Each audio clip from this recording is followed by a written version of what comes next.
Somewhere right now, a job posting is receiving its 242nd application for one single role from 242 separate humans, all of whom need rent money by roughly the same date. This is Wealth Records.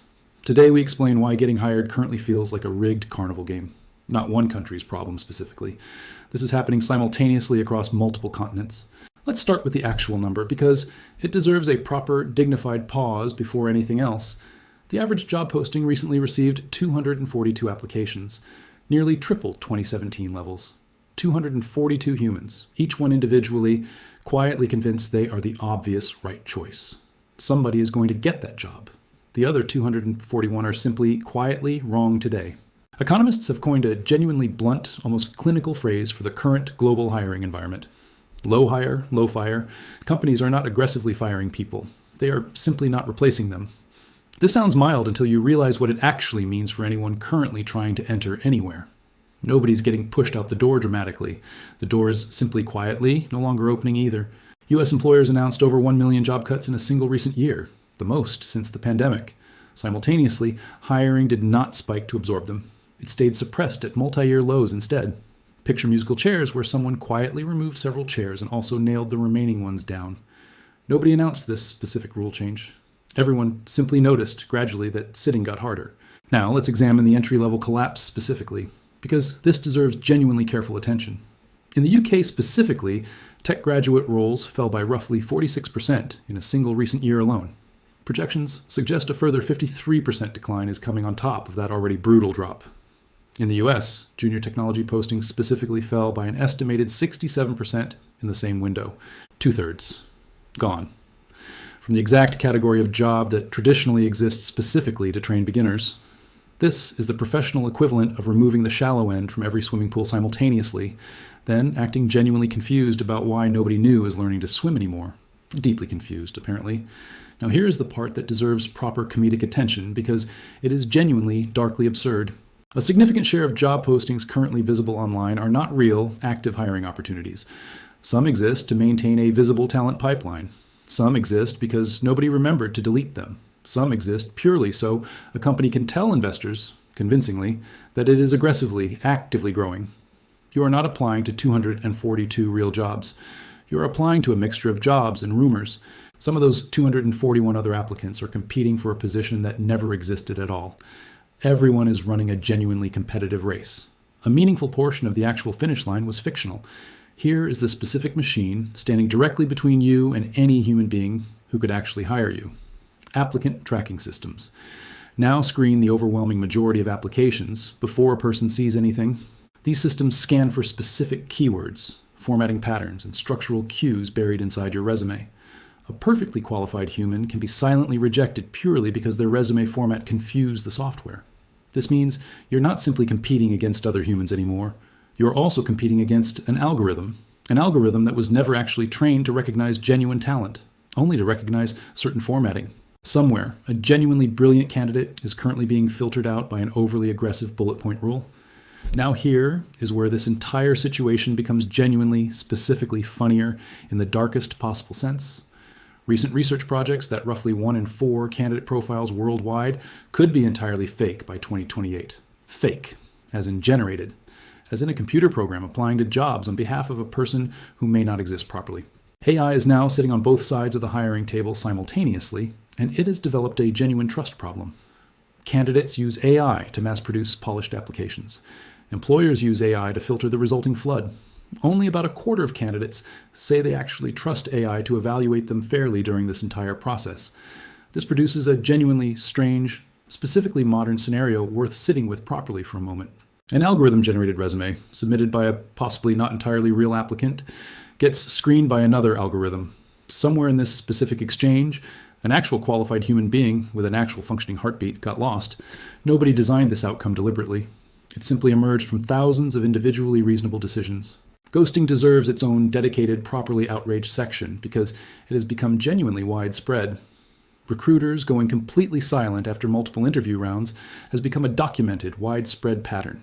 Candidates report reaching final rounds, being told everything positive, and then simply hearing absolutely nothing.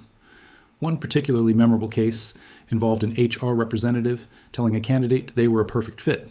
That specific representative was then let go before the interview could even be officially scheduled properly. The candidate never heard from anyone again.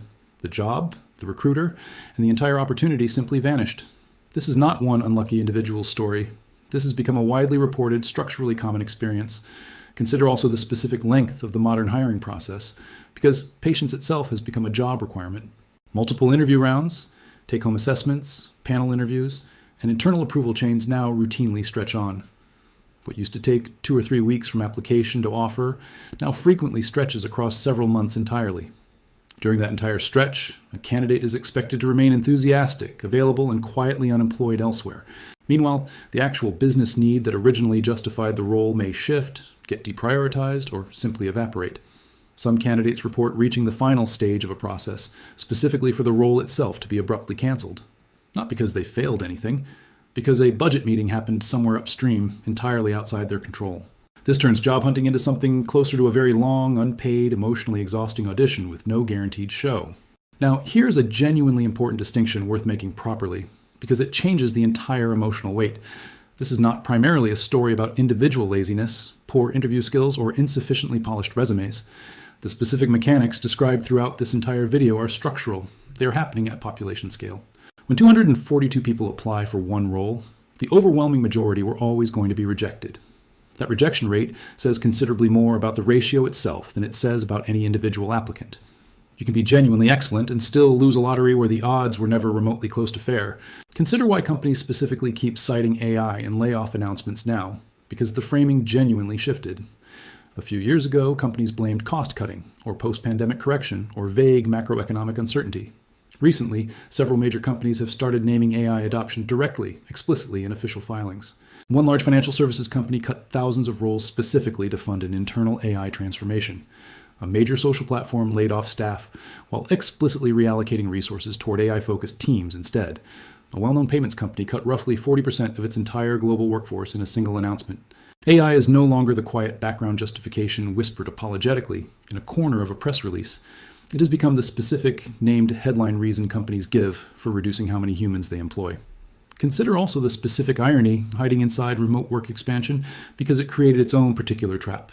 Remote roles genuinely opened opportunities across borders, letting candidates apply well beyond their immediate city. This sounds purely beneficial until you realize every other candidate everywhere else gained the identical advantage. A role that once attracted local applicants numbering in the dozens now routinely attracts applicants numbering in hundreds. The pool did not simply grow modestly, it expanded globally, all competing for the exact same finite number of positions. Geography used to function as a natural, if unfair, filter that quietly reduced competition for any specific opening. Remove that geographic filter entirely, and the raw volume of competition for every visible role increases dramatically. This is not an argument against remote work itself. It is simply an honest accounting of one genuine, under-discussed cost. Now let's zoom out globally, because this pattern is not confined to any single national economy specifically. Similar entry-level contractions and hiring freezes have been documented across multiple developed economies. The UK graduate figures already mentioned, broader European hiring slowdowns reported across several sectors. This consistency across different countries, currencies, and political systems is genuinely statistically instructive. It suggests something structural is happening globally rather than one specific government simply managing things badly. A shared technological and economic shift, arriving in roughly similar shape across an enormous number of places. The specific psychological toll deserves proper attention too, because raw numbers alone miss the actual experience. Job seekers consistently report genuine emotional exhaustion, rejection anxiety, and a documented erosion of confidence. Sending dozens, sometimes hundreds of applications and receiving near total silence produces a specific despair. One job seeker described the entire modern search process as a black hole that makes you question everything. That is not dramatic exaggeration. That is a documented, widely repeated description from real, exhausted people. The specific cruelty is that this despair frequently gets misread by the person experiencing it as personal failure.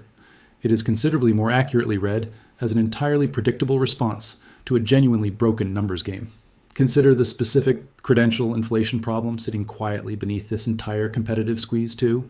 Roles that once required a basic qualification now routinely list requirements considerably beyond what the job needs. Job descriptions frequently demand years of specific experience for positions explicitly labeled entry-level anyway. This produces a genuinely absurd contradiction that candidates encounter repeatedly across nearly every industry examined. Entry level, requiring 3 to 5 years of prior experience, is not a rare edge case. It has become disturbingly common. Nobody can logically satisfy that requirement on their actual first attempt at entering any given field or profession. Some hiring managers privately admit these inflated requirements exist mainly to filter volume rather than reflect genuine need. The specific side effect is that qualified candidates self-select out of roles they were, in practice, entirely capable of doing. Now here's the genuinely funny part. If funny is even the appropriate word for this specific flavor of absurd. Employers simultaneously report struggling to find qualified candidates while drowning in hundreds of applications. Both statements are remarkably simultaneously true, and the contradiction reveals the actual underlying problem. The problem is not a shortage of qualified people. The problem is a broken, overwhelmed, poorly calibrated filter. Imagine a fishing net so fine it catches every single fish in the ocean simultaneously, plus most of the plastic too. Nobody can actually sort through what they caught properly. The net worked. The sorting afterward completely failed. Here is what genuinely does still work, because doom without any practical response helps absolutely nobody. Direct human referrals continue to significantly outperform cold applications. Across essentially every study examined, being personally recommended by someone already inside an organization routinely bypasses the algorithmic bottleneck. This is not a comforting platitude. It reflects the genuine structural reality of how hiring decisions actually happen. A referral effectively skips the 241 competitor queue by entering through a different door entirely. Specific, targeted applications to smaller companies frequently outperform mass applying to enormous, famous employers. Smaller companies often lack sophisticated ATS systems entirely, meaning an actual human reads your application directly. This does not guarantee anything. It genuinely does shift the odds meaningfully away from pure algorithmic randomness. Consider also the specific mismatch between posted salary ranges and what companies actually intend to pay anyone. Several regions now require salary transparency in job postings, which theoretically should have simplified everything. In practice, many postings list an artificially wide range specifically to remain compliant while revealing almost nothing.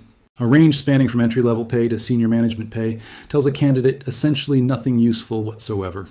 This produces exactly the kind of wasted time this entire video keeps documenting, repeated across yet another specific layer. Candidates spend real hours preparing for a role only to discover the actual offered salary sits at the very bottom. Transparency legislation, well-intentioned, has in several documented cases simply been formatted around rather than honored.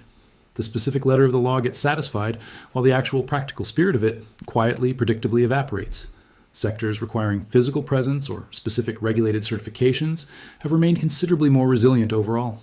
Healthcare, skilled trades, and certain regulated professions have not experienced anywhere near the same collapse. This is not consolation. It is simply useful, specific information about where the current numbers genuinely look better. Consider the specific mental arithmetic. Older, more experienced workers are quietly running right now too. Age discrimination remains difficult to prove formally, but candidates over a certain age report a specific pattern. Being told gently that a role requires someone earlier in their career or a better cultural fit than expected. Meanwhile, companies simultaneously complain about a shortage of experienced talent capable of senior-level responsibility. This is the identical contradiction already named earlier in this video, simply wearing a different, older costume. A genuine, deep talent pool exists on both ends of the age spectrum. The specific filtering mechanism keeps rejecting it. Whether that filtering happens through an algorithm, an unconscious bias, or a poorly worded requirement barely matters. The practical outcome remains identical either way. Qualified people repeatedly, quietly, get filtered out regardless.